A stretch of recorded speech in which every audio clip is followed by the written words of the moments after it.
olmadığına görə məhz morfoloji baxımdan mən deyirəm ki, burada bu həm kişi və həm qadın cinsinə aiddir.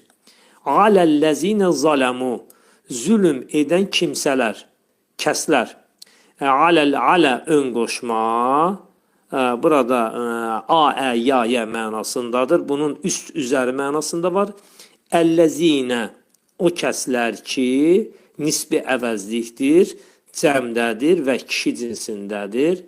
Zalamu feildir, zülm etdilər deməkdir. Kişi cinsindədir, üçüncü şəxsdədir və cəmdədir. Riczən, demək, şiddətli bir əzab. Bu sifətdir. Kökü ra, cin və zeyn hərfindən ibarətdir və təsirlik halındadır. Təsirlik halındadır. Çünki zalamu feili riczəni saldı təsirlik halına. Minəs-səmai, göydən, minun qoşmasından və əs-səmə kəlməsindən ibarətdir. Minəs-səmai əslində min əs-səmədən ibarət idi və burada minin üstündəki sükunla, demək, sinin üstündəki sükun, yəni burada bu şəddəlidir. Şəddəli hərflərdə bilirik ki, bunun biri sükun, biri də fəthə iləndir. Bax burada.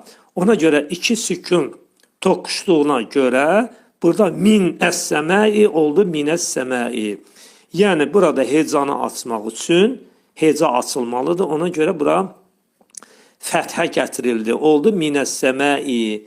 Əs-səmai bu bizdə isimdir. İsim demək nədir? Yiyəlik halındadır.